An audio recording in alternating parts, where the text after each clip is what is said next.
اللہم بارک لنا فیہا، اللہ ہمارے لیے اس شہر میں برکت عطا فرما. اللہم ارزقنا جناحا وحببنا الی اہلہا وحبب صالحی اہلہا الینا. اے اللہ ہمیں اس بستی کے پھلوں سے مستفید فرما. اب دیکھیے مکہ میں کیا پھل ہوتے ہیں، لیکن یہ ابراہیم علیہ السلام کی دعا ہے کہ ورزقہم من الثمرات، اللہ اس شہر کے باسیوں کو پھل کھلا، پھل عطا فرما. اس وقت کوئی بندہ دعا کرتا تو بندہ کہتا یہ کیسی دعا مانگ رہے ہیں، یہاں پھل ہے نہیں، کوئی باغات ہے نہیں، کیا ملیں گے یہاں. لیکن اللہ دعاؤں کو سنتا ہے. تو اے اللہ ہمیں اس بستی کے پھلوں سے مستفید فرما اور یہاں کے لوگوں کے دلوں میں ہماری محبت ڈال دے. یہاں کے لوگ جو مقامی ہیں وہ ہمیں اجنبی نہ سمجھیں اور اجنبی سمجھ کے ہمارے ساتھ اجنبیوں جیسا سلوک نہ کریں، اور یہاں کے نیک افراد کو ہمارے لیے محبوب بنا دے. جو یہاں نیک بندے ہیں ان کی محبت ہمارے دلوں میں ڈال دے کہ ہم ان سے محبت کریں. جیسے ہم لوگ جاتے ہیں وہاں تو اکثر و بیشتر یہ دیکھنے میں آتا ہے کہ امام جو حرم پاک کے ہیں، شیخ سدیس ہیں، شیخ شریم ہیں، وہ جب بھی آ رہے ہوتے ہیں حرم پاک میں داخل ہوتے ہیں تو لوگ بڑی محبت سے ان کو دیکھ رہے ہوتے ہیں، اور ہر ایک کی خواہش ہوتی ہے کہ میں ان سے ہاتھ ملا لوں، ان سے کوئی دعا سلام کر لوں، ان سے دعاؤں کی اپیل کر دوں. بڑے ادب اور احترام کے ساتھ، ایک دل میں ان کا ایک ادب بھی ہوتا ہے، ایک وقار بھی ہوتا ہے. تو ایسے جتنے بھی وہاں کے نیک لوگ ہیں ان کی محبت ہمارے دل میں ہونی چاہیے، اس کی بھی دعا انسان کرے. ورنہ اجنبیت کا جو ماحول ہے وہ انسان کو اجنبی ہی رکھتا ہے. وہ کہتا ہے مجھے کوئی پتہ ہی نہیں ہے یہاں، میں جانتا نہیں ہوں کسی کو. جب یہ دعا کرے گا اللہ واقعی دل میں محبت پیدا کر دے گا اور آدمی آگے بڑھ بڑھ کے پھر نیکیاں کرتا ہے اور اس نیک آدمی کے ساتھ اپنے تعلق کو بنانے کی کوشش کرتا ہے. یہ تکلفات جو ہمارے ہاں ہیں نا، میں نے تو سلام نہیں کرنا، وہ مجھے کرے گا تو میں کروں گی ورنہ نہیں، یہ وہاں نہیں ہونے چاہیے، بلکہ کہیں بھی نہیں ہونے چاہیے. انسان خود آگے بڑھے. اس لیے کہ حدیث میں اللہ کے رسول اللہ فرماتے ہیں جو پہل کرنے والا ہے ثواب اس کے لیے زیادہ ہے. تو ہر نیکی میں ہمیں پہل کرنی چاہیے. مسجد حرام میں جب داخل ہوں، خانہ کعبہ کی جو عمارت ہے اس میں جب ہم داخل ہوں تو ظاہر ہے یہ بھی مسجد ہے، اور مسجد کا رول یہی ہے کہ جب ہم اس میں داخل ہوں تو پہلے دایاں پاؤں اندر رکھیں اور پھر اس کے بعد یہ دعا مانگیں بسم اللہ والصلاۃ والسلام علی رسول اللہ اللہم اغفر لی ذنوبی وافتح لی ابواب رحمتک. اللہ کے نام سے میں اس کو گھر میں داخل ہو رہا ہوں اور رسول اللہ صلی اللہ علیہ وسلم پر سلامتی ہوں. اللہ میرے گناہوں کو معاف کر دے. اللہ اپنی رحمت کے دروازے اب میرے لیے کھول دے. میں آ رہا ہوں تجھ سے رحمتوں کی درخواستیں کرنے، اس لیے جو بھی دعا مانگوں تو اپنی رحمت کے دروازے اب میرے لیے کھول دے. بیت اللہ شریف کو دیکھے تو داخلہ کے بعد جو ہی نظر پڑے بیت اللہ پر تو اس کو دیکھ کے بھی دعا کی جا سکتی ہے. کوئی بھی دعا آپ مانگ سکتے ہیں. پھر سب سے پہلے باوضو ہو کے ہم نے طواف کرنا ہے بیت اللہ کا. یہ سب سے بڑی فرض نماز کے بعد سب سے بڑی عبادت ہے جو بیت اللہ میں کی جاتی ہے. فرض نماز جب ہم امام کے ساتھ پڑھ لیتے ہیں تو اس کے بعد سب سے اہم اور بڑی عبادت طواف بیت اللہ ہے. پھر اس سے کم عبادت اس کا اعتکاف ہے کہ انسان بیٹھ کے اللہ کا ذکر کرے، خانہ کعبہ کو دیکھتا رہے، دعائیں مانگتا رہے. یہ اعتکاف ہوتا ہے. ہمارے ہاں اعتکاف کے لیے یہ ضروری سمجھا جاتا ہے کہ کپڑے چاروں طرف ہوں. وہاں یہ کپڑے لگانے کی ضرورت نہیں ہے، وہاں انسان جہاں بھی بیٹھے گا وہ اس کا اعتکاف ہے. تو عبادت بڑی سے بڑی کرنی چاہیے. فرض نماز کے بعد وہاں کوشش بندہ کرے کہ طواف بھی کر لے، اور پھر اس کے بعد تھک گیا ہے تو بیٹھ کے اعتکاف بھی کر لے. پھر باوضو ہو کے پہلے طواف کرے. حضرت عروہ بن زبیر کہتے ہیں کہ نبی کریم صلی اللہ علیہ وسلم کے حج کے بارے میں حضرت عائشہ ام المومنین جو آپ کی خالہ تھی حضرت عروہ کی، انہوں نے بتایا ان کو کہ جب نبی کریم صلی اللہ علیہ وسلم مکہ تشریف لائے تو سب سے پہلے آپ نے وضو کیا، پھر بیت اللہ شریف کا آپ نے قصد کیا، یعنی طواف کیا. آپ نے طواف شروع کرنے سے پہلے ہم لبیک لبیک کہنا بند کر دیں. دوران طواف موبائل پہ بات نہ کریں، یہ تو ہر جگہ ہی بہرحال آداب ہیں اس کے. پھر اسی طرح تصاویر بھی مت بنوائیں. لوگ کیمروں سے نہ تصویر بنا رہے ہوتے ہیں. عبادت کی روح کو متاثر یہ سب چیزیں کر دیتی. بندہ عبادت کے لیے نہیں آتا، پھر ناموری کے لیے آتا ہے، شوق کے لیے آتا ہے. چلے میں جا کے دوسروں کو دکھاؤں گا کہ یہ میری تصویر ہے، دیکھیں میں خانہ کعبہ میں طواف کر رہا ہوں، میرے خانہ کعبہ میرے پیچھے ہے. تو یہ سب چیزیں جو ہے نا عبادت کی روح ختم ہو جاتی ہے. مرد استباع کرے. استباع کس کو کہتے ہیں؟ یعنی اپنی اوڑھی ہوئی چادر کا ایک حصہ دائیں کندھے کے نیچے سے نکال کر بائیں کندھے پر ڈال لیں. یعنی یہ چادر جو ہے تولیہ، اس کو جب کندھے پہ ڈالیں تو اس کندھے پہ ڈالنے کی بجائے نیچے سے، بغل کے نیچے سے نکال کے یوں ڈال لیں. یہ کورڈ ہوگا اور یہ انکور ہو جائے گا. یہ مردوں کے لیے. اور پھر اس طرح وہ طواف کریں. اس کو استباع کہتے ہیں. خواتین جو ہیں سطر اور پردہ کے شرعی احکام کی پابندی کرتے ہوئے طواف کریں. پورا کپڑا ان کا ساتر ہو. خواتین کا کپڑا ایسا نہ ہو جو سی تھرو ہو. اکثر و بیشتر وہاں یہ دیکھنے میں آتا ہے، ہماری خاص طور پر پاکستان کی جو خواتین ہیں پسماندہ علاقوں سے جو وہاں جاتی ہیں، جن کو پڑھی لکھی نہیں ہے، اکثر و بیشتر ان کو یہ دیکھا جاتا ہے. بلکہ عرب حضرات مجھے بھی کہتے ہیں کہ کم از کم سکھا کے تو بھیجا کریں کہ دیکھیں یہ لباس ہے، سب کچھ نظر آ رہا ہے. کتنے شرم کی بات ہے، ہم حرم میں ہیں، ہمیں گناہگار کیا جائے. تو اس لیے کپڑا ایسا نہ ہو، سی تھرو نہ ہو. پورے حجاب کے ساتھ شرعی احکام کی پابندی کرتے ہوئے یہ کام کرنا ہے. طواف کی ابتدا حجر اسود کے استلام سے کریں. استلام کا مطلب دو ہے. ایک تو یہ ہے کہ اگر موقع ملتا ہے اس کو حجر اسود کو بوسہ دینے کا تو دے دے، اگر نہیں ملتا تو اس کی طرف اشارہ کر دے، ہاتھ کا اشارہ. یہ بھی استلام ہوتا ہے. نبی علیہ السلام نے اونٹنی پہ بیٹھ کے جب طواف کرنا شروع کیا تو رش تھا، آپ نے اپنی چھڑی کو اس حجر اسود کی طرف یوں اشارہ کر کے کہا بسم اللہ اللہ اکبر. پھر آپ نے اپنا طواف شروع کیا. تو طواف وہیں سے شروع ہوتا ہے جہاں حجر اسود ہے. حجر اسود آپ کے بائیں طرف ہو اور آپ اس وقت طواف کریں. تو ایک چکر میں پہلا یہ طواف ہے، پھر دوسرا، پھر تیسرا، پھر چوتھا. اس طرح ساتواں چکر جب وہاں لگے، ختم ہونے کو آئے، تو ساتویں چکر میں انسان ذرا خانہ کعبہ سے دور ہوتا جائے، دور ہوتا جائے، دور ہوتا جائے، اور اینڈ میں جا کے آرام سے نکل جائے. کیونکہ اگر قریب رہے گا تو ساتواں چکر جو ہی قریب ہوتا ہے ختم ہوتا ہے، تو پھر آنے والے جو ہے نا ان کو وہ چیر پھاڑ کے اندر سے نکلتا ہے. تو حاجیوں کی جو تکلیف ہے عمرے کرنے والوں کی، طواف کرنے والوں کی، وہ بڑھ جاتی ہے. تو سمجھداری کا تقاضا یہ ہے کہ آدمی آخری چکر میں بالکل حرم کعبہ سے ذرا پرے ہوتا جائے، دور ہوتا جائے، پھر آہستہ آہستہ بالکل جہاں نکلنا ہے وہاں سے نکل جائے. یوں کریں. تو یہ 7 طواف کرنے ہیں حاجی نے. اس میں پہلے 3 جو ہیں وہ مرد حضرات ذرا رمل کریں گے. رمل کا مطلب یہ کہ ذرا تھوڑا سا اکڑ کے چلیں گے،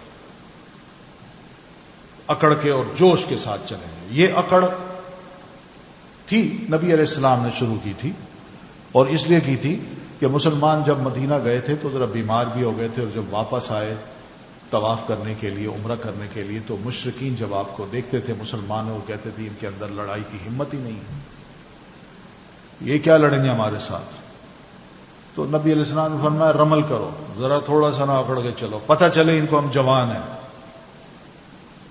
اب وہ صورت تو نہیں ہے لیکن ایک سنت ہے، اس کو باقی رکھنا ہے. یہ نہیں کہ بھئی وہ وقت تھا جب مشرک تھے وہاں تب تو یہ رمل تھا، اب کون ہے، سب مسلمان ہیں. نہیں، حضرت عمر نے یہ سوچا تھا کہ میں رمل بند کر دوں، مگر پھر یہ سوچ کے کہ میں کون ہوتا ہوں. اللہ کے رسول نے جس چیز کو جاری کیا ہے، خواہ لاجک نظر نہ آتی ہو لیکن ہمیں کرنا چاہیے، تاکہ وہ چیز ایک یاد رہے، وہ چیز یاد رہے کہ ہم مشرکوں کے سامنے، غیر مسلم کے سامنے اپنے آپ کو طاقتور ظاہر کریں، ہم ہمت رکھتے ہیں، ہم لڑنا جانتے ہیں. یہ پھر اس کے بعد یہ ہے کہ استلام جب انسان کر لیتا ہے تو بسم اللہ اللہ اکبر کہتے ہوئے انسان طواف شروع کر دے، اور اگر وہ چھو نہیں سکتا تو اشارے سے یا ہاتھ سے، دائیں ہاتھ سے اشارہ کر کے، تو ہر طواف کا چکر جب شروع ہوگا تو بسم اللہ اللہ اکبر کہتے ہوئے وہاں سے گزرنا ہے. طواف کے دوران ہم نے کیا کرنا ہے؟ دعائیں مانگنی، تکبیر، اللہ اکبر، سبحان اللہ، الحمدللہ، ربنا آتنا فی الدنیا حسنہ وفی الآخرۃ حسنہ. جتنی بھی ماں باپ کے لیے، فوت شدگان کے لیے دعائیں مانگیں. اور اس دوران اگر موقع ملتا ہے تو حجر اسود کے ساتھ ایک دروازہ ہے جس کو ملتزم کہتے ہیں. اس ملتزم کے ساتھ، ملتزم کا مطلب ہوتا ہے چمٹ جانا. اس سے انسان اپنے دونوں ہاتھوں کو سینے کو لگا لے اور چمٹ کے اللہ کی بارگاہ میں دعائیں کرے. جو مانگ سکتا ہے مانگے، اپنے لیے مانگے، ملک کے لیے مانگے، ملک کے عوام کے لیے مانگے، ملک کے با اقتدار طبقے کے لیے مانگے، سب کے لیے خیر کی دعائیں مانگے، اصلاح کی دعائیں مانگے، اور ان کے مسلمان اسلام کو مضبوط ہونے کی دعائیں مانگے. اس طرح کی دعائیں جو مانگ سکتا ہے امت کے لیے مانگے، پوری مسلمان امت کے لیے مانگے. کتنے انسان جب وہاں واقعی جب چمٹتا ہے نا تو اس کو سمجھ آتی ہے کہ لگتا ہے جیسے میں اللہ کی جناب میں بالکل ایسے چمٹ کے دعائیں مانگ رہا ہوں. اور پھر یعنی میں خود بھی ایک دفعہ ایسے ٹرائی کی، میں نے کہ جا کے میں چمٹوں اور دعائیں مانگوں، لیکن میں جو ہی چمٹا تو میرے ساتھ جو ایک مصری نوجوان تھا وہ دعائیں مانگ رہا تھا. آپ یقین مانیں کہ جو میرے دل میں دعائیں تھیں وہی مانگ رہا تھا. ہر ایک کی دعائیں تقریباً ملتی جلتی ہیں.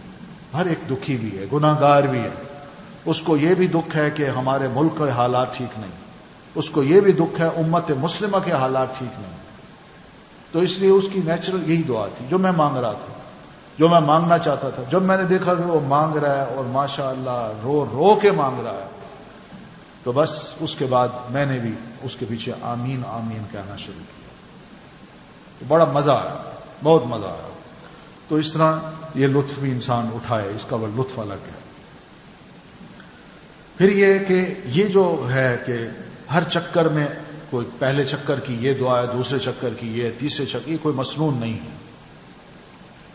یہ لوگوں نے ویسے بنا دی ہیں کہ آدمی کو کہیں یہ نہ سوچے کہ میں بور ہو گیا ہوں ایک دعا مانگتے مانگتے، لہذا اب یہ دعا پہلے چکر میں دوسرے چکر میں یہ تھی.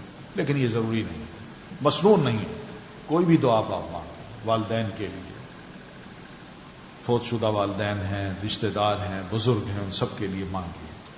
مرد طواف کے پہلے 3 چکر رمل کریں گے اور باقی 4 چکر عام چال میں چلیں گے، مگر عورتیں عام چال میں طواف کریں گی، ان کو رمل کرنے کی ضرورت نہیں ہے. دوران طواف رکن یمانی کو صرف چھوئیں، بوسہ نہ دیں. اگر چھونا ممکن نہ ہو تو پھر بغیر اشارے کیے وہاں سے گزر جائیں. یہ رکن یمانی کون سا ہے؟ حجر اسود کے پیچھے والا، ٹھیک ہے. تو یہ پھر اس کے بعد دوران طواف نماز کا وقت ہو جائے تو طواف روک کر مرد اپنے دونوں کندھے ڈھانک کر نماز ادا کرے. طواف روک دیں، نماز کھڑی ہو رہی ہے، طواف روک دیں، وہیں پر کھڑے ہو جائیں جہاں طواف روکا ہے اور وہیں صف میں کھڑے ہو کے نماز پڑھ لیں امام کے ساتھ. یہ فرض ہے. یہی بات ہے کہ فرض جب ہو رہا ہو تو آدمی سنتوں اور نفلوں کو چھوڑ دے. اہمیت فرض کی ہوتی ہے. اس لیے نماز میں بھی یہ کہا گیا کہ اذا اقیمت الصلاۃ، جب نماز کے لیے تکبیر کہہ دی گئی تو پھر اس کے بعد کوئی اور نماز نہیں ہوتی. سب نمازیں آدمی توڑ دے، وہاں کھڑا ہو جائے اور نہ اس کے ہوتے ہوئے کوئی اور نماز پڑھے. پہلے فرض پڑھ لے، پھر جب فرض پڑھ لے گا امام کے ساتھ تو پھر وہیں سے دوبارہ اپنا طواف جو ہے نا باقی شروع کر دے. یہ نہیں کہ اس کا پچھلا طواف ختم ہو گیا، نہیں، وہ باقی رہے گا، آگے سے شروع کرے، جو باقی رہ گیا وہ پورا کر لے. تو نماز سے فارغ ہونے کے بعد پھر مرد اپنا دایاں کندھا کھول دے، پہلے چکروں کو شمار کرتے ہوئے باقی چکر پورے کر کے طواف کر لے. خواتین بھی نماز با جماعت ادا کریں اور طواف کے باقی چکر بعد میں پورے کریں. نماز کی ادائیگی کے دوران صف بندی کی طرف پوری توجہ ہو، سب ٹھیک ہو، یعنی مل کے کھڑے ہوں، خلا کوئی باقی نہ رہے. فرض نماز کی موجودگی میں کوئی دوسری نماز نہیں ہوتی. مسجد حرام میں طواف اور نماز ممنوع اوقات زوال میں بھی ادا کر سکتے ہیں. وہاں کوئی زوال نہیں ہے، ممنوع وقت نہیں ہے، یہ وقت مکروہ ہے. مسجد حرام میں ایسا نہیں ہوتا. وہاں کسی بھی وقت کوئی نماز پڑھی جا سکتی ہے اور کوئی نوافل بھی پڑھے جا سکتے ہیں، کوئی عبادت بھی کی جا سکتی ہے.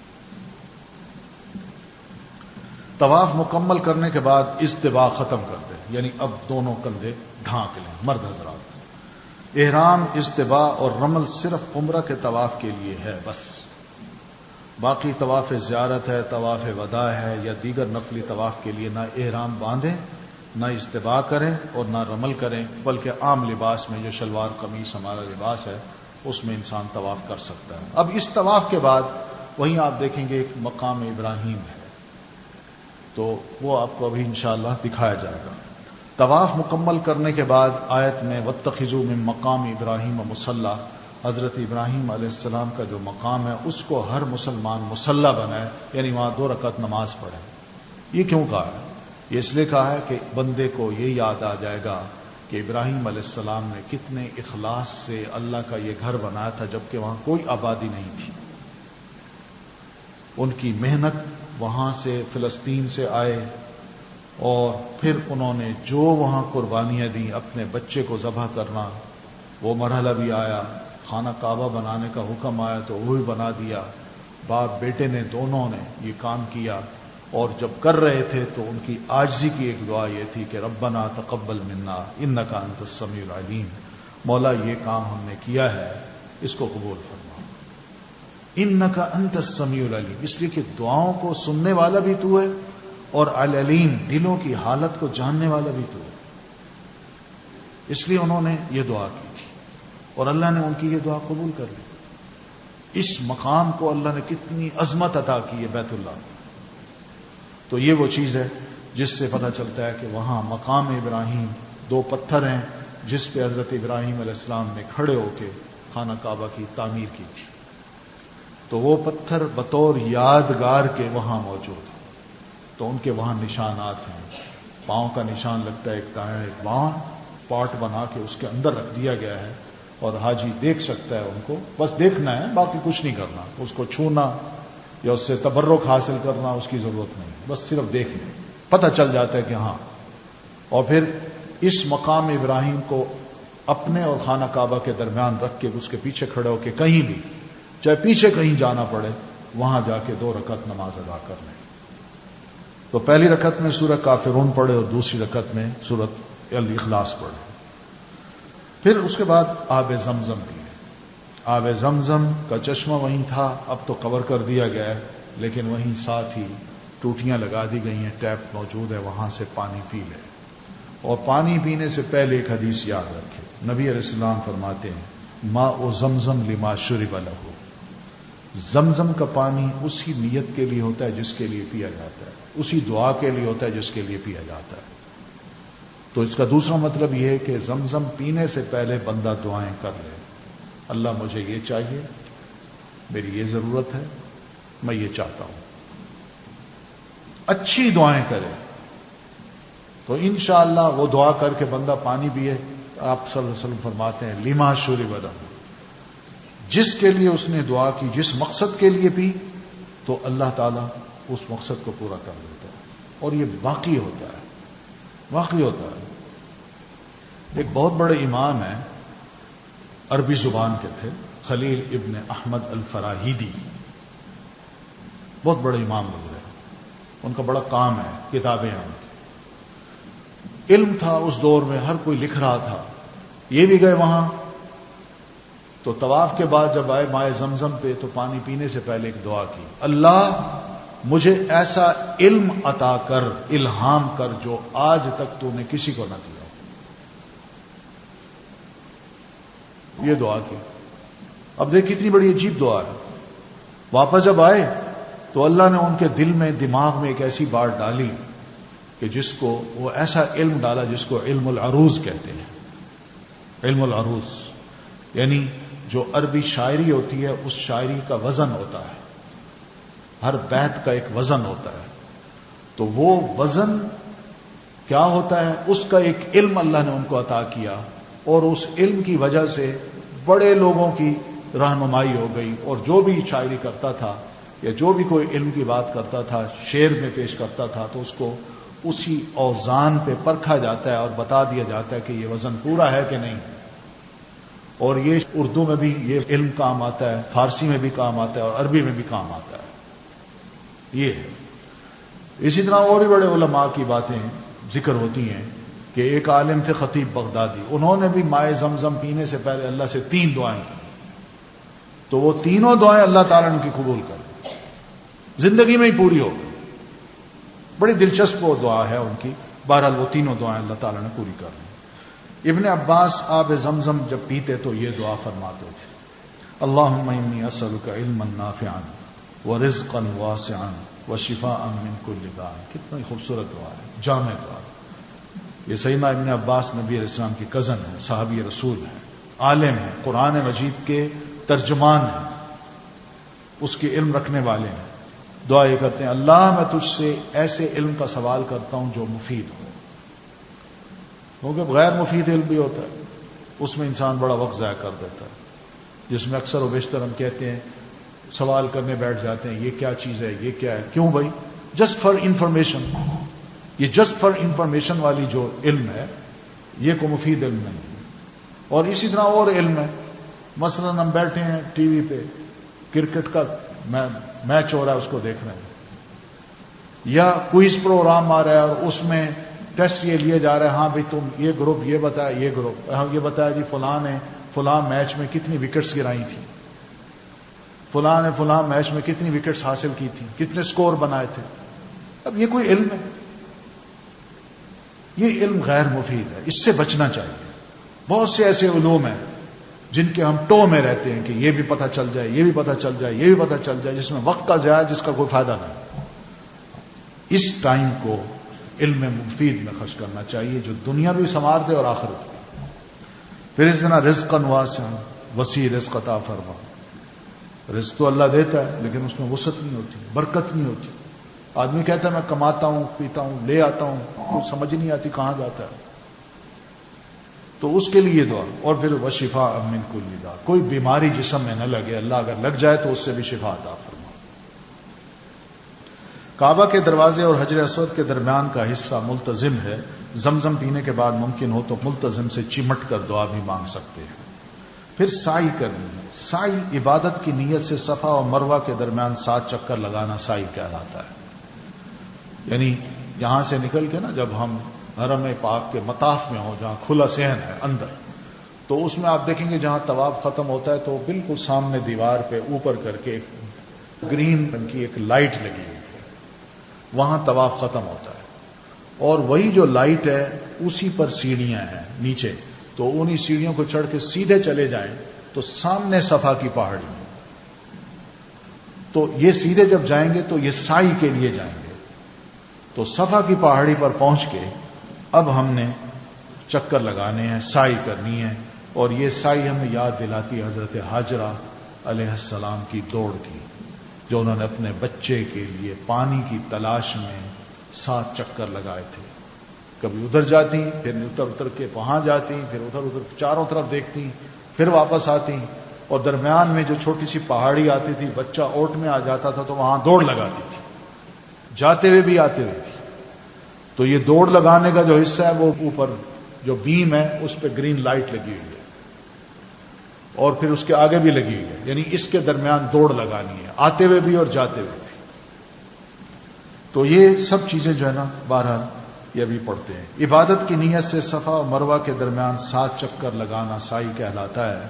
صفا سے مروہ تک 1 چکر ہوگا اور مروہ سے صفا تک دوسرا چکر ہوگا. یعنی یوں نہیں ہوگا کہ یہاں سے میں چلوں پھر واپس آؤں، یہ 1 چکر ہوگا، اس طرح 14 چکر بن جائیں گے.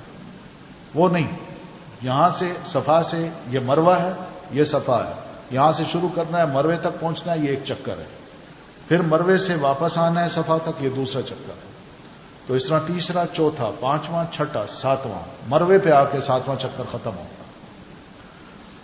تو یہ بھی حج کا اہم رکن ہے اور عمرے کا بھی. آپ نے فرمایا کتب علیکم السعی فسعوا، اللہ نے تم پر سعی کو لکھ دیا ہے، فرض کر دیا ہے، لہذا سعی کیا کرو.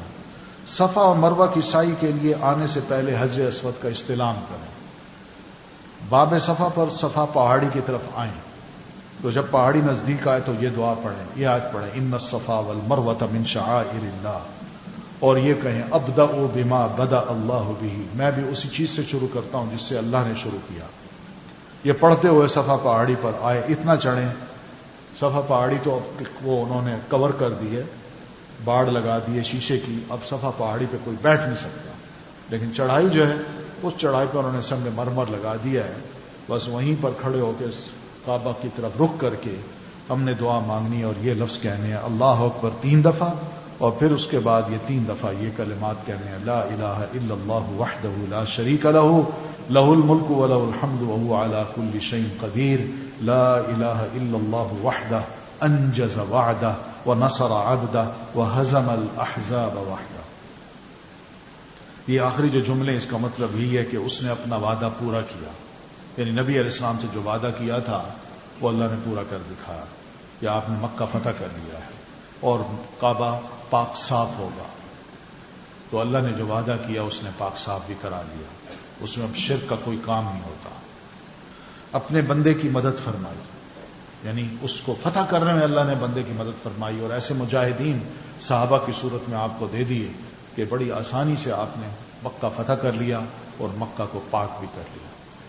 اچھا، جب آپ حرم میں پہنچے تو ذرا یہ بھی غور کیا کریں گے مکہ کتنا پاک ہے، کتنی خوبصورت جگہ ہے جو اللہ تعالی نے ہمیں نصیب کی ہے۔ آپ تصور کریں کہ اگر یہ خانہ کعبہ اس طرح ہوتا کہ اس کا نظام کسی اور کے ہاتھوں میں ہوتا، اور اس کی پاکیزگی کا جو تصور ہے وہ یوں آتا ہے ہمارے ہاں کہ وہاں رنگ برنگی جو پٹیاں ہیں وہ لٹک رہی ہوتی، جھنڈے لگے ہوتے، اور لال یہ کیا کہتے ہیں چراغ جل رہے ہوتے، تیل گرا ہوتا، جگہیں کالی ہوتی، پھر لوگ دنیا بھر سے جب آتے تو الگ الگ ان کے لباس ہوتے، الگ الگ عبادت کے طریقے ہوتے، پھر ان کی حرکتیں عجیب سی ہوتی، دیگیں پک رہی ہوتی اور دھوئیں اڑ رہے ہوتے، عجیب و غریب خوشبو ہوتی، پھر بھنگی چرسی وہ بھی سب بیٹھے ہوتے، یعنی یہ چیزیں ہم دیکھتے ہیں۔ اللہ تعالی نے اپنی عبادت گاہ کو کس طرح پاک صاف رکھا ہوا۔ ان طہر بیتی للطائفین، میرے گھر کو طواف کرنے والوں کے لیے اور نماز پڑھنے والوں کے لیے ابراہیم اسماعیل تم نے پاک صاف کر دینا ہے۔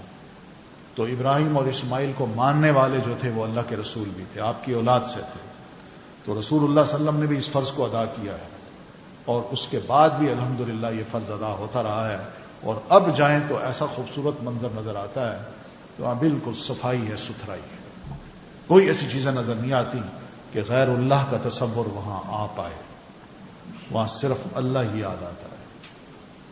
اس لیے وہاں جب پہنچنا ہے تو اپنے ذہن کو اور اپنے دل کو غلط خیالات سے اور غلط عقائد سے بھی صاف کر کے جانا، یعنی ایسا نہ ہو کہ میں یہاں پر تو مشرکانہ خیالات کا قائل ہوں کہ میں کہوں اور بھی کوئی سنتا ہے اللہ کے علاوہ، اور میں وہاں جاؤں تو میرا دماغ تو وہی ہوگا، میں بیمار ہوں گا، طواف بھی کر رہا ہوں گا، بیمار بھی ہوں گا، اور پھر دیکھوں گا کہ بھئی آرام نہیں آ رہا، تو یہ بھی ہو سکتا ہے جیسے یہ بات ہے اور یہ بات کوئی سچی ہے، یہ گھڑی ہوئی نہیں بات ہے۔ بات یہ ہے کہ وہاں ہمارا کھڑا ہوا آدمی فون کرتا ہے لاہور میں، اور بھئی میں بیمار ہوں، طواف کر رہا ہوں، بڑی تکلیف ہے، ایسا کرو ایک دیگ پکا کے نا داتا دربار پہ جا کے تقسیم کراؤ بابے کے نام پہ، اور اس سے دعا کر لو میرے لیے۔ یہ حقیقت ہے، لوگ کرتے ہیں ایسے۔ یہ بدبختی ہے کہ انسان یہاں سے جائے، اپنے خیالات کو صاف ستھرا نہ کرے، اور وہاں جا کے بجائے اللہ کے حضور گڑ گڑانے کے اللہ کی مخلوق کے بعد سے توقعات رکھے۔ یہ شرک نہیں تو اور کیا ہے؟ اس سے بچنا چاہیے، اپنے خیالات کو بالکل صاف کر کے بندہ وہاں جائے، پیور کر کے میں نے اللہ سے مانگنا ہے، اللہ ہی میرا سب کچھ ہے اور کوئی نہیں ہے، کوئی کچھ نہیں کر سکتا۔ یہ چیزیں ذہن میں ہونی چاہیے۔ تو بہرحال صفا سے مروہ کی طرف آتے ہوئے مرد جو ہیں سب ستونوں کے درمیان دوڑے، وہی سب ستون جو ہیں، خواتین معمول کی چال چلے، مروہ پہاڑی پر چڑھتے ہوئے اور چڑھنے کے بعد صفا پر کیا ہوا عمل دہرائیں، وہی دعا مانگیں، ادھر بھی ادھر بھی، سعی کرتے ہوئے درمیان میں خوب کثرت سے ذکر کریں، دعائیں مانگیں، لا الہ الا اللہ پڑھیں، سبحان اللہ الحمدللہ پڑھیں۔ کسی شرعی عذر کے وجہ سے عورت ہے چل نہیں سکتی، بیمار ہے، یا آدمی بوڑھا ہے بیمار ہے نہیں چل سکتا، تو وہ چیئر لے لے، تو سوار ہو کے بھی سعی کی جا سکتی ہے، تو یہ بھی جائز ہے۔ سعی کے دوران فرض نماز کا وقت ہو جائے تو پھر سعی چھوڑ کے وہی نماز با جماعت ادا کر لی جائے، اور نماز کے بعد پھر وہیں سے اپنی باقی سعی پوری کی جائے۔ تو جب چکر مکمل ہو جائیں 7، تو پھر اس کے بعد کیا کرنا ہے؟ حلق کرنا ہے یا تقصیر کرنی ہے۔ سعی کے بعد مرد اپنا سر منڈائیں یا سر کے بال کتروائیں۔ مردوں کے بال کتروانے سے زیادہ افضل یہ کہ وہ سر منڈوائیں۔ خواتین جو ہیں انگلی کے 1 یا 2 پور کے برابر اپنے بال کاٹیں۔ بال کاٹنے کے عمل کے ساتھ ہی الحمدللہ عمرہ پورا ہوگا۔ اور یہ بال کٹوانے کے لیے پہلے تو ہوتا تھا نا، عمرے کے دروازے سے مرد باہر نکل جاتے تھے، سامنے دکانیں ہوتی تھیں، اب وہ دکانیں نہیں ہیں، وہ سب میدان بن گیا۔ اب دکانیں ذرا پرے ہیں تو بندہ ذرا چل کے وہیں چلا جائے اور وہاں جا کے اپنی حجامت کرا کے پھر اس کے بعد کمرے میں آئے، نہا دھو کے کپڑے چینج کر لے، اس کا عمرہ ہو جائے گا۔ حج تمتع کی نیت کرنے والوں کے لیے احرام کی پابندیاں ختم ہو گئیں، جبکہ حج قران کی نیت کرنے والے بدستور احرام کی پابندیوں کا لحاظ رکھیں، جیسے پہلے عرض کیا جا چکا ہے۔ اب حج کے جو دن ہیں وہ جیسے میں شروع میں عرض کر چکا ہوں وہ 6 ہیں۔ تو حج شروع کب ہوتا ہے؟ 8 ذی الحجہ کو، 8ویں تاریخ جب آئے گی ذی الحجہ کی، جس کو یوم الترویہ کہتے ہیں، اس دن حج شروع ہوگا۔ وہ کس طرح کہ حج تمتع کی نیت کرنے والے افراد غسل کر کے اپنی قیام گاہ سے احرام باندھیں۔ میں کمرے میں رہتا ہوں، ہوٹل کے کمرے میں، میں وہیں پر ہی غسل کروں گا اور یہ نیت کروں گا کہ اب میں احرام باندھ رہا ہوں حج کی۔ عورت بھی ایسے کر سکتی ہے، اپنے کمرے سے ہی نیت کر کے وہ احرام باندھ لے۔ پھر جب احرام باندھے تو یہ لفظ کہے لبیک حجن، اللہ میں حج کی اب نیت کر کے حاضر ہو رہا ہوں۔ یہ نیت کرنے کے بعد ایک بار یہ کلمات بھی ادا کریں، اللہم حجتن لا ریاء فیہا ولا سمعتا، اللہ یہ ایسا حج ہے جس میں کوئی دکھاوا نہیں ہے اور نہ ہی کوئی سننا چاہتا ہوں کہ لوگ مجھے حاجی کہیں۔ اس کے بعد تلبیہ پڑھنا شروع کر دیں، لبیک اللہم لبیک لبیک لا شریک لک لبیک ان الحمد والنعمت لک والملک لا شریک لک۔ خواتین اگر حالت حیض میں ہوں تو وہ بھی احرام کی نیت کر لیں، صرف وہ طواف نہ کریں بیت اللہ کا، باقی سب ریچول جو ہے نا مناسک وہ ادا کر سکتی ہیں۔ تو مکہ سے اب مینا کے لیے روانہ ہو اور ظہر سے پہلے مینا میں پہنچ جائیں، کوشش یہ کریں۔ مینا میں 5 نمازیں ظہر، عصر، مغرب، عشاء اور اگلے دن کی جو فجر کی نماز ہے وہ پڑھنی ہے، اور یہ سب قصر کے ساتھ پڑھنی ہے، مگر اپنے اپنے وقت پہ پڑھنی ہے۔ رات کو مینا میں قیام کرنا ہے، جیسے پہلے میں عرض کر چکا ہوں۔ پھر 9 ذی الحجہ یہ یوم عرفہ ہے، یعنی عرفات کے میدان میں ہم نے جانا ہے۔ تو 9 ذی الحجہ کو طلوع آفتاب جو ہی سورج طلوع ہو تو ہم نے مینا کو چھوڑنا ہے اور عرفات کی طرف چلنا ہے، اور مینا سے عرفات جاتے ہوئے راستے میں تکبیرات کہنی ہے، اللہ اکبر لا الہ الا اللہ، اور تلبیہ پڑھنا ہے، لبیک اللہم لبیک لا شریک لک لبیک، اور تکبیرات بھی کہنی ہے، اللہ اکبر لا الہ الا اللہ اللہ اکبر وللہ الحمد۔ قرآن مجید میں اللہ تعالیٰ نے فرمایا وَلِتُكَبِّرُوا اللَّهَ عَلَى مَا هَدَاكُمْ، تاکہ تم اللہ کی بڑائی ان دنوں میں بیان کرو۔ پھر تلبیہ کے الفاظ بھی آپ سب جانتے ہیں۔ پھر اسی طرح مسجد نمرہ ہے عرفات میں، اس میں زوال آفتاب کے بعد ہم جمع ہو جائیں اور خطبہ حج پوری توجہ کے ساتھ سنیں اور خاموشی سے سنیں۔ اگر مسجد میں جگہ نہیں ہے تو مسجد کے ارد گرد جہاں بھی اسپیکر کی آواز آ سکتی ہے ہم وہاں بیٹھ جائیں، وہاں آرام سے ادب کے ساتھ خطبہ سنیں۔ اس لیے یہ بڑی مفید بات ہوگی کہ چھوٹا سا ریڈیو ہمارے پاس ہو، تاکہ اس چینل پہ آ کے آپ آرام سے اس خطبے کو وہیں بیٹھ کے سن لیں۔ ظہر اور عصر کی نمازیں 1 اذان اور 2 اقامت کے ساتھ جمع اور قصر کر کے باجماعت ادا کریں۔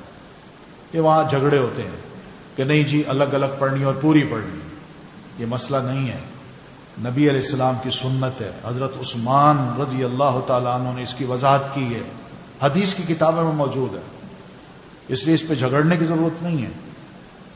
مسئلہ یہی ہے کہ ظہر اور عصر کی نمازیں ہم نے پڑھنی ہیں، اذان 1 ہوگی اور ہر نماز کی الگ الگ اقامت ہوگی اور 2 رکعتیں ہوں گی، 4 رکعتیں ہم نہیں پڑھیں گے اور باجماعت پڑھیں گے۔ رش کی وجہ سے مسجد نمرہ اگر نہ پہنچ سکیں تو کوئی حرج نہیں، اپنی جگہ پہ ہم نماز پڑھ سکتے ہیں۔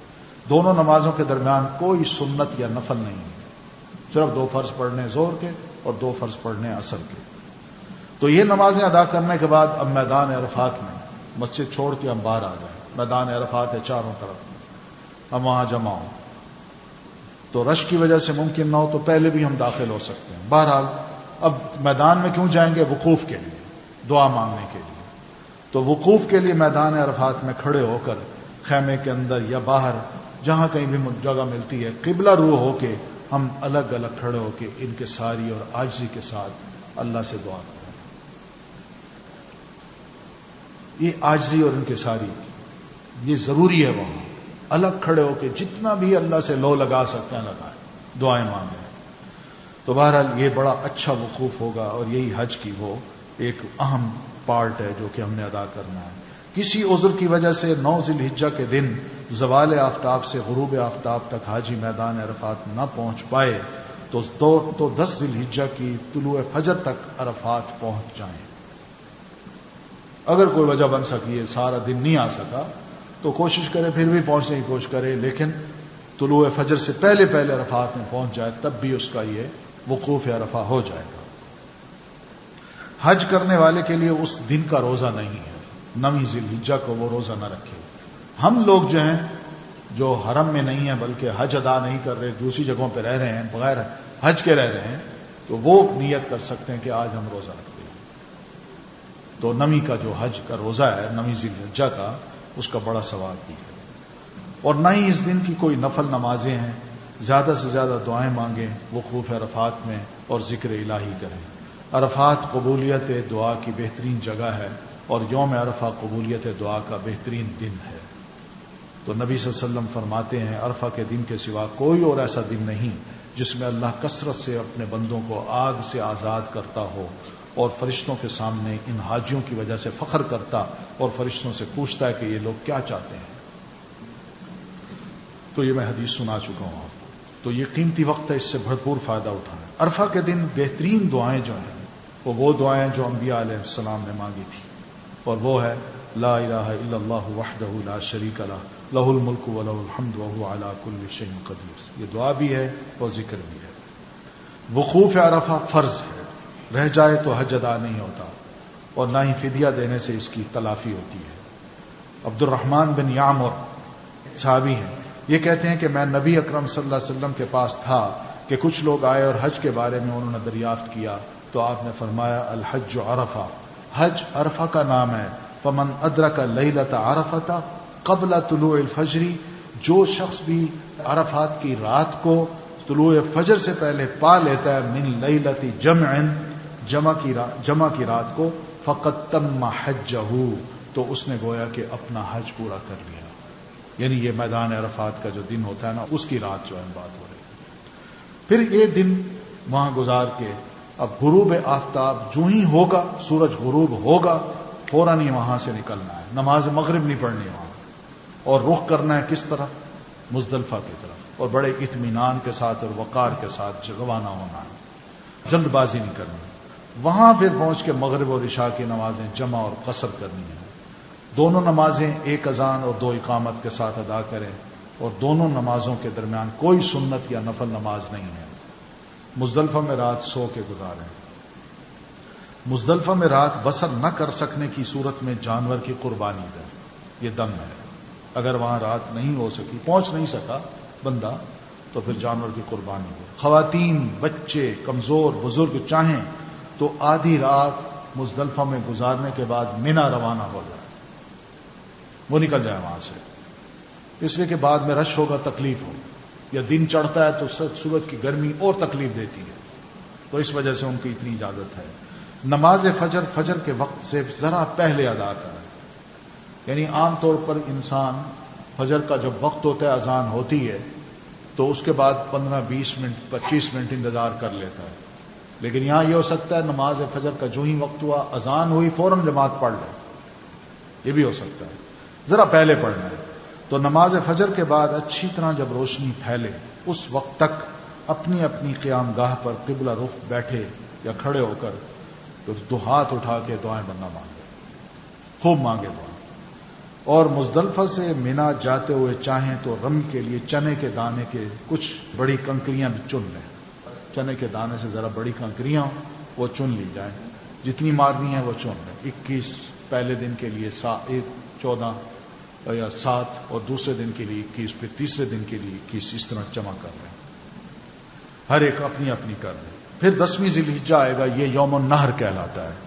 نماز فجر کے بعد سورج طلوع ہونے سے پہلے جب روشنی پھیل جائے یعنی مزدلفہ میں، تو مینا کے لیے ہم روانہ ہوں.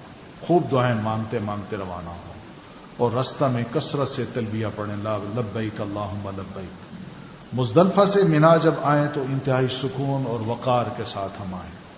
ہاں، جو وادی محسر جو ہے، راستے میں ایک وادی آتی ہے محسر، یہ جو وادی ہے یوں نیچے انسان جاتا ہے پھر اوپر چڑھ جاتا ہے.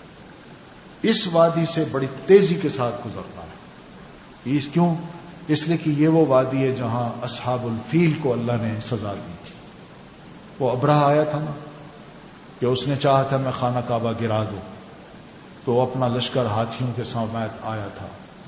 تو جب یہ وادی محسر میں پہنچا تو اللہ نے ابابیل بھیجے، اور وہ ابابیل کے پنجوں میں چونچوں میں جو بم تھے، ایٹم بم تھے، تو انہوں نے وہی ان پر پہلا ایئر اٹیک کیا اور ایک ایک کو اللہ نے کہا ہم نے ختم کر دیا. تو یہ چونکہ عذاب کی جگہ تھی، اس لیے نبی علیہ السلام جب وہاں سے گزرے تو بڑی تیزی کے ساتھ گزرے. تو وہاں سے تیزی سے گزرنا ہے، اس لیے کہ عذاب کی جگہ یہ نہیں ہوتی کہ بندہ وہاں انجوائے کرے، دیکھے، بلکہ وہاں عبرت حاصل کرے. اور جب عبرت حاصل کرنی ہے تو بس دیکھتا جائے، گزرتا جائے، ڈر کے اللہ کا یہ عذاب مجھ پر نہ آ جائے. پھر رمی سے پہلے تلبیہ کہنا بند کر دو. اب اس دن رمی بھی کرنی ہے، تو جمرہ عقبہ کو پہلے دن 7 کنکریاں ہم نے الگ الگ مارنی ہے. ہر کنکری مارتے وقت بسم اللہ اللہ اکبر یا اللہ اکبر پڑھیں، یعنی 7 کنکریاں اکٹھی نہ ماریں. ایک اٹھائیں، بسم اللہ اللہ اکبر، بسم اللہ اللہ اکبر، بسم اللہ اللہ اکبر. اب تو ماشاءاللہ بڑی اچھی جگہ بنا دی انہوں نے، راستے بڑے خوبصورت بنا دیے ہیں اور لفٹس بھی لگا دیے ہیں. پھر اس کے راستے اور یوں بنا دیے ہیں کہ آدمی یوں بھی سیڑھیوں کے ساتھ بھی اوپر چڑھ سکتا ہے، اور ویسے بھی ایک سڑک بنا دی ہے جو آدمی ادھر یوں آرام سے پیدل بھی چل کے جا سکتا ہے اور واپس بھی آرام سے اتر سکتا ہے. بڑے راستے کھول دیے انہوں نے. اب وہاں اور پھر منزلیں بنا دی ہیں، ایک بیسمنٹ، پھر اوپر، پھر اوپر، پھر اوپر. تو اوپر والے بھی شیطان کو مار سکتے ہیں، درمیان والے بھی، اور اس سے نیچے والے بھی.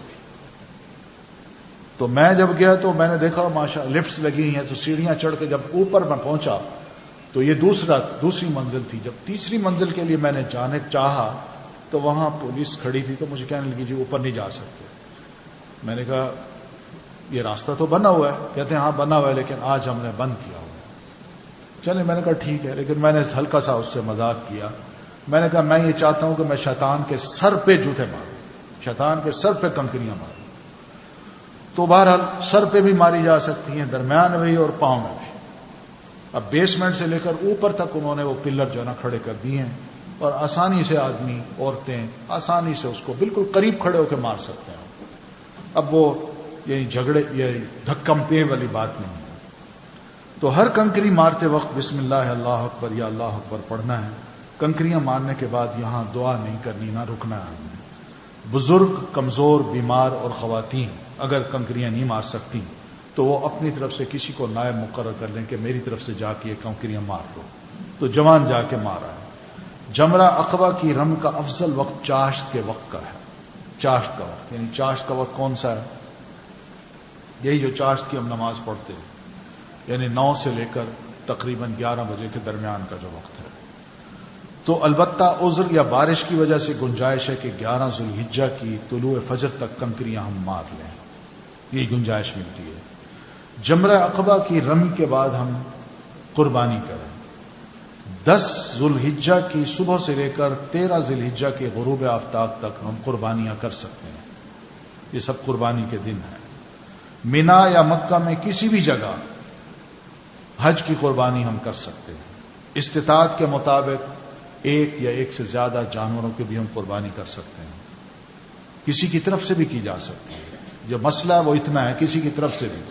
مثلا نبی علیہ السلام نے امت کی طرف سے 300 اونٹ قربان کیا، تو کوئی حاجی رسول اللہ صلی اللہ علیہ وسلم کے لیے بھی قربانی کر سکتا ہے، والدین کے لیے بھی ہو سکتی ہے، کسی کے لیے بھی ہو سکتی ہے، قربانی ہو سکتی ہے. جو مسئلے ہیں بس اس میں رہیں.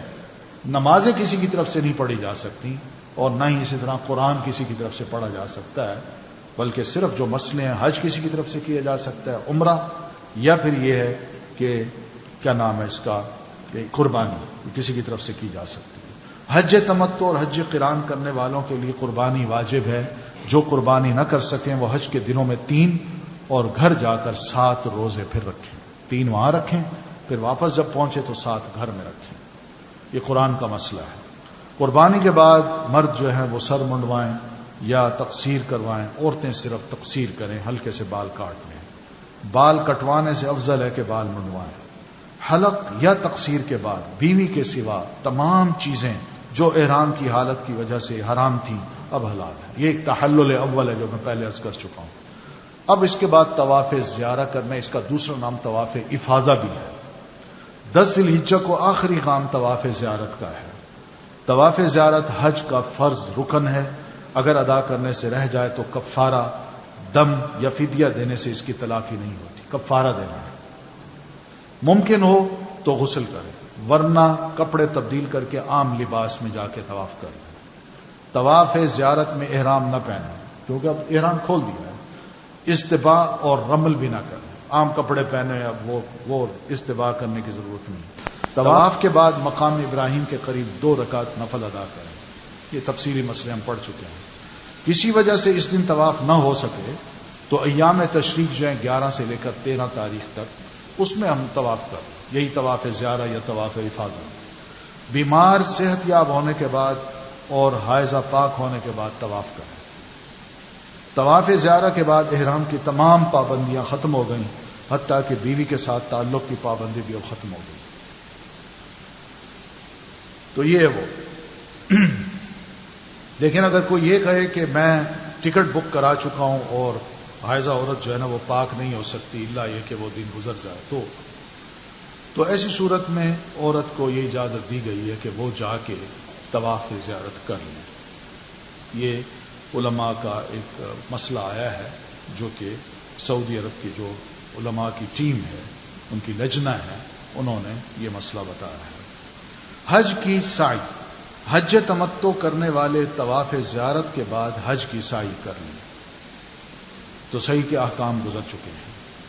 باقی رمی ہے، قربانی ہے. رمی کا مطلب شیطان کو پتھر مارنا، قربانی ہے، حلق ہے یا تقصیر ہے. طواف زیارہ یا سعی کو کوشش کرے کہ ترتیب کے ساتھ کریں. لیکن اگر ترتیب میں فرق آ جائے رش کی وجہ سے، جو موقع ملتا ہے کسی نے سر پہلے منڈا لیا، قربانی میں بعد میں کر لی، قربانی پہلے کر لی، سر بعد میں منڈایا، تو بھی کوئی حرج نہیں ہے. آپ صلی اللہ علیہ وسلم کے پاس ایسے آتے تھے لوگ، عرض کی اللہ کے رسول میں قربانی کر بیٹھا ہوں، ابھی سر منڈا نہیں منڈا. آپ نے منڈا کوئی حرج نہیں، اب جا کے سر منڈا لو. ایک کہتا ہے میں نے سر منڈا لیا ابھی قربانی نہیں کی، آپ نے کوئی حرج نہیں، جاؤ اب قربانی کر. تو یعنی اس میں کوئی حرج نہیں، اس لیے کہ آسانی رکھی ہے.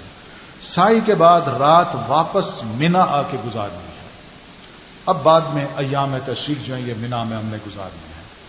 تو یہ اجر و ثواب کے اعتبار سے سال کے یہ جتنے دن ہیں نا 11، 12، 13 یہ بڑے افضل دن ہیں. منا میں مسجد خیف ہے ایک، عرفات میں مسجد نمرہ ہے اور منا میں مسجد خیف ہے. تو مسجد خیف کے قریب رہنے والے حجاج نمازیں باجماعت پڑھیں گے، قصر کر کے مسجد میں ادا کریں، اور جو دور رہنے والے ہیں وہ اپنے خیموں میں ادا کریں. وہاں کوشش کریں نماز باجماعت پڑھیں اور اسی طرح قصر کا بھی اہتمام کریں.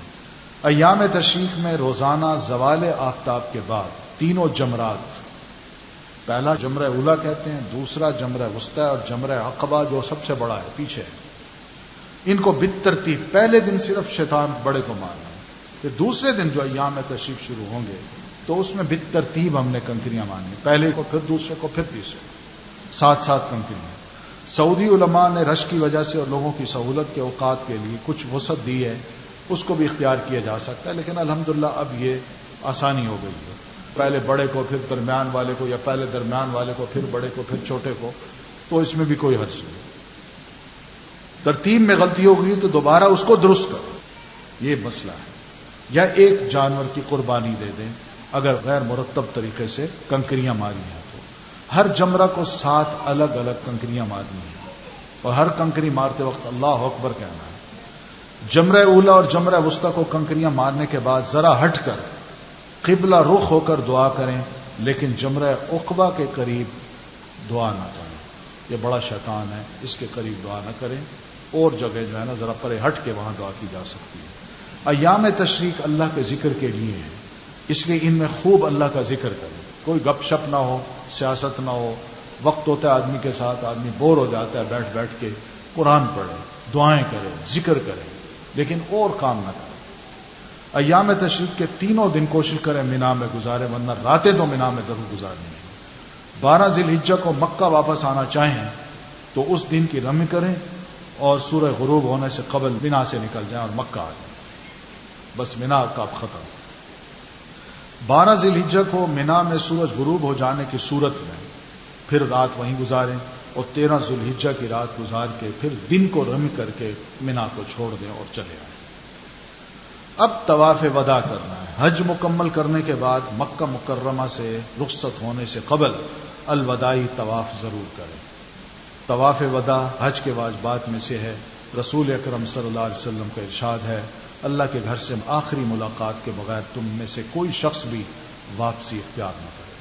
تو گھر بیت اللہ سے آخری ملاقات کرے، اور آخری ملاقات کا مطلب یہ کہ آخری طواف کر لے۔ حائضہ عورت اگر طواف زیارت کر چکی ہے تو وہ طواف وداع کے بغیر حیض کی حالت میں ہو تب طواف وداع کے بغیر مکہ چھوڑ سکتی ہے، اس پر کوئی دم نہیں۔ تو اس طرح یہ حج ہمارا مکمل ہو جاتا ہے۔ یہی طریقہ ہے۔ اس کتاب کو بار بار پڑھیے، اور یہ سلائیڈ جو ہم آپ کو دکھائیں گے اس کو بھی دیکھیے، ذرا تھوڑے سے مناظر ہیں ان کو دیکھ کے آپ کو اندازہ ہو جائے گا کہ ہمیں کیا کرنا ہے۔ پھر دوسری بات یہ کہ مدینہ کا سفر بھی ہم لوگ کرتے ہیں اکثر و بیشتر۔ یہ یاد رکھیے، مدینہ کا سفر حج میں شامل نہیں ہے، حج کے جو مناسک ہیں اس میں شامل نہیں ہے۔ یہ ایک اضافی عمل ہے جو ہم کرتے ہیں اور نیکی حاصل کرنے کے لیے کرتے ہیں۔ اس لیے مدینہ کا جو سفر ہے جب ہم کریں گے تو اس میں واقعی ہمیں نیکیاں ملیں گی، اور اللہ کے رسول فرماتے ہیں میری مسجد میں آ کے کوئی بندہ ایک نماز پڑھے تو اس کو 1000 نماز کے برابر ثواب ملے گا۔ یہ مسئلہ یاد رکھیں، 1000 نماز کا ثواب۔ جب مسجد کی ہم نے زیارت کرنی ہے تو وہ نیت یہ ہو کہ ہم نے مسجد نبوی جا کے نماز پڑھنی ہے، یہ نیت کے ساتھ جائیں۔ پھر جب وہاں پہنچیں تو مسجد میں داخل ہو کے نبی علیہ السلام کی قبر کی طرف رخ کر کے، جب قریب آ سکیں تو قریب صحیح، نہ تو پرے سے بھی قبر کی طرف رخ کر کے آپ کو سلام کریں، اور یہ کہیں السلام۔ یہ جو نماز میں پڑھتے ہیں ہم کیا کہتے ہیں؟ السلام علیکہ ایھا النبی ورحمۃ اللہ وبرکاتہ، یہی کہیں، بس یہ ہے۔ باقی یہ ہے کہ آپ کی قبر کی طرف ہاتھ باندھ کے کھڑے ہونا اور آپ سے سرگوشیاں کرنا یہ کوئی مسئلہ نہیں ہے، اور نہ ہی یہ غلط کام ہے جو کہ روکا جاتا ہے وہاں، اس لیے کہ دعا گڑ گڑانا ہے وہ عاجزی اللہ کے لیے ہونی چاہیے، کسی اور کے لیے نہیں ہونی چاہیے۔ دوسری بات وہاں یہ بھی کرنی ہے کہ جب ہم وہاں پہنچے تو یہ بھی کوئی فرض نہیں ہے کہ وہاں ہم نے 40 نمازیں پڑھنی، کوئی فرض نہیں ہے۔ یہ ہمارے ہی علماء ہیں جو لوگوں کو یہ بتاتے ہیں کہ آپ کی نمازیں پچھلی عمر کی جو رہ گئی ہیں وہ آپ وہاں جا کے 40 نمازیں ادا کر دیں تو آپ کی قضاء عمری ہو جائے گی، یہ کوئی مسئلہ نہیں ہے۔ عقل سے کام لیں تو 1000 نماز، یہاں ایک نماز پڑھیں تو 1000 نماز کا ثواب ملتا ہے، اور حرم کعبہ میں پڑھیں تو 1,00,000 نمازوں کا ثواب ملتا ہے۔ تو کیا بہتر ہے، خانہ کعبہ میں یہ نمازیں پڑھی جائیں یا مسجد نبوی میں پڑھی جائیں؟ اگر قضاء عمری دینی ہے تو وہ تو میں وہاں نمازیں پڑھ چکا ہوں، اللہ نے ایک نماز کا 1,00,000 نمازوں کا ثواب مجھے دے دیا۔ اس لیے یہ مسئلے نہیں ہیں۔ مسئلہ یہ ہے قضاء عمری کا کوئی مسئلہ نہیں ہے۔ نماز کو چھوڑنا کبیرہ گناہ ہے، اور کبیرہ گناہ توبہ سے معاف ہوتا ہے، اور بندہ جب وہاں جاتا ہے حرم کعبہ میں تو اللہ سے یہ عہد کرے اللہ آئندہ میں نماز نہیں چھوڑوں گا، آج کے بعد نمازیں شروع۔ تو انشاءاللہ صدق دل سے وہ توبہ کرے گا، اللہ اس کی پچھلی نمازیں بھی معاف کر دے گا اور اس کے گناہ معاف کر کے اس کو نیکیوں میں بھی بدل دے گا۔ لیکن یہ نہیں ہو سکتا کہ میں نماز ہی پڑھوں، فرض نماز بھی پڑھوں اور پچھلی عمر کی بھی نمازیں ادا کروں، یہ تو سزا ہے. شریعت نے ایسی سزا مسلمانوں کو نہیں دی. تو یہ چند ایک مسائل ہیں جو آپ مزید کتاب میں پڑھ سکتے ہیں، لیکن یہ چند ایک اور چیزیں جو آپ دیکھ لیجئے تو انشاءاللہ اس سے بھی مزید وضاحت ہوتی جائے گی. جی بسم اللہ کیجیے. حرم جو ہے اس کے اہم حصوں کا تعارف دیکھ لیجیے. یہ خانہ کعبہ کا اب طواف ہو رہا ہے اور ارد گرد کی جو عمارت ہے یہ خانہ کعبہ کے حرم میں شامل ہے. یہ امام صاحب نماز پڑھا رہے ہیں اور لوگ صفے باندھ کے کھڑے ہیں. امام صاحب کے آگے خانہ کعبہ تک جگہ خالی ہے، اس کے آگے کوئی نہیں کھڑا ہو سکتا، لیکن دائیں بائیں کھڑے ہو کے نا وہ یہ منظر اس طرح کا بنا سکتے ہیں اور عبادت کر سکتے ہیں. درمیان میں آپ کو جو لوگ نظر آ رہے ہیں یہ سیکیورٹی کے لوگ ہیں. یہ ہے ملتزم، یہ حجر اسود جو ہے اسی کے ساتھ یہ ملتزم ہے جس کو چمٹنا ہے اور دعا کرنا ہے. یہی دروازہ کھلتا ہے تو خانہ کعبہ اندر ہے، یعنی یہ دروازہ کھول کے خانہ کعبہ میں داخل ہوتے ہیں لوگ جن کو اللہ موقع دے دے. یہ حجر اسود کی جگہ ہے، یہیں سے طواف شروع کرنا ہے. آپ ادھر کھڑے ہوں گے، بائیں طرف آپ کے حجر اسود ہوگا اور یوں طواف کرنا ہے، یعنی بائیں طرف سے آپ طواف شروع کریں گے. یہ ملتزم ہے، لوگ اس پہ چمٹ کے دعائیں مانگ رہے ہیں. یہ بھی نماز کا ایک منظر ہے جو کہ حرم کعبہ کا اکثر و بیشتر ہمیں دیکھنے میں ملتا ہے. یہ تھے وہ مناسک حج کی کچھ تعلیمات جو کہ ہم نے قرآن اور حدیث کی روشنی میں پڑھا. بہت سے اور مسائل بھی ہو سکتے ہیں انڈیویجولز کے بھی اور لوگوں کے بھی، تو اگر کوئی ایسے مسائل ہوتے ہیں تو انشاءاللہ کو موقع ملتا ہے تو ہم بیٹھ جائیں گے. لیکن پھر سر دست میں سمجھتا ہوں آپ کو میں نے بڑا وقت لیا ہے. اللہ تعالیٰ یہاں آپ کا بیٹھنا بھی قبول فرمائے، اور جب آپ حج کے مناسک ادا کرنے جائیں تو خیر و عافیت سے جائیں. آپ سے بہترین حج ہو، حج مبرور ہو، اور آپ جب واپس تشریف لائیں تو واقعی محسوس ہو کہ اللہ نے آپ کا حج قبول کر لیا ہے. انہی دعاؤں کے ساتھ میں اب اجازت چاہتا ہوں. اللہ حافظ. السلام علیکم ورحمۃ اللہ وبرکاتہ.